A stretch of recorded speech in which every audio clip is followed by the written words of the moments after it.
So Apple have introduced the new iOS update that's affecting tracking capabilities with Google ads, Facebook ads, all that kind of stuff. So I'm going to show you a few quick workarounds that are going to help you to be able to track your users and be able to get some information using the Facebook pixel. So today I'm going to show you how you can do this if you have a WordPress site. So the first thing we're going to do now is jump into WordPress site, and you're going to hit plugins here, and then you're going to search for a plugin called Pixel Your Site. Okay, I haven't got it. I need to add it in. So we're going to go to Pixel Your Site, and there it is here. We're going to install this, activate.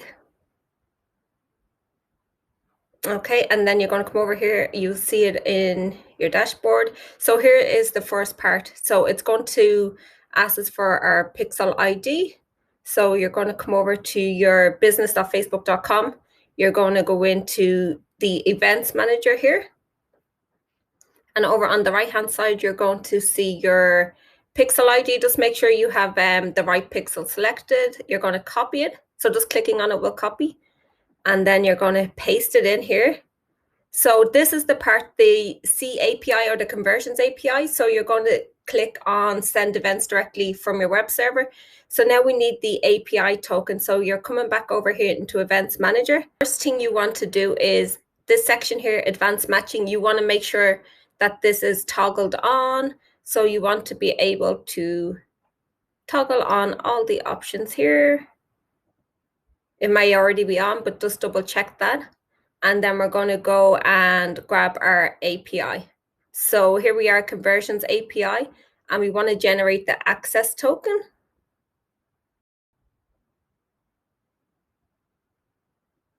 Okay, so here it is. We're going to copy this.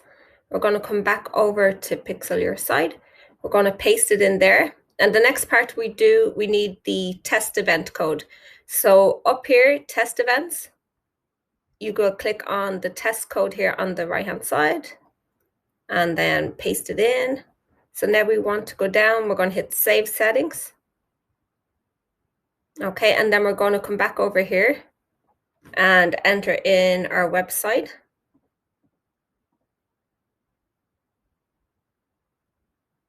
Okay, once that opens up, now back to Events Manager, and there we go. We can see it is working. So that's our Conversions API installed on the website.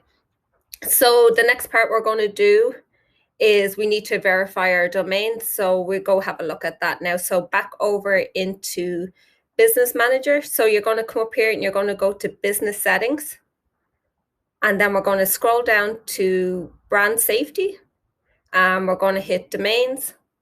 You're going to add your domain here. So no HTTP in front of your domain name. So you're just going to pop your domain name. You're going to click Add Domain.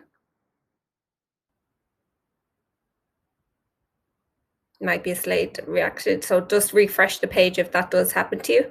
So the easiest way to do it is the meta tag verification. So back over to WordPress. So then you have to go to your home page. So whatever your front page is. So if I go to pages here,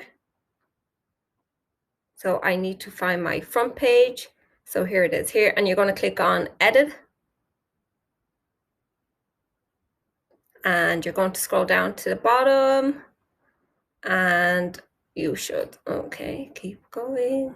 So we should see Pixel Your Site head and footer. So we're just going to go back and grab our meta description here.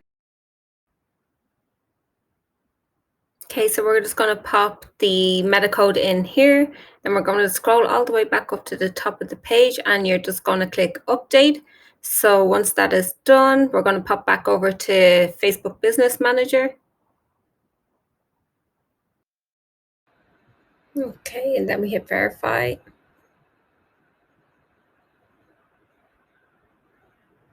There we go. So our domain is verified. So if you just refresh it there, you will see.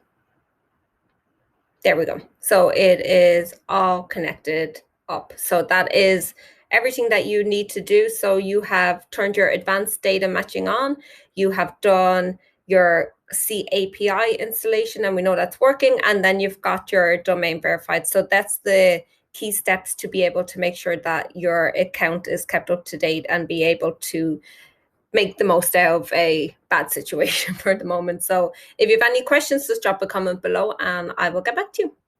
Oh, wait. I forgot to tell you. You need to remove the test code from Pixel My Site. So you want to go back and take your test code out of there.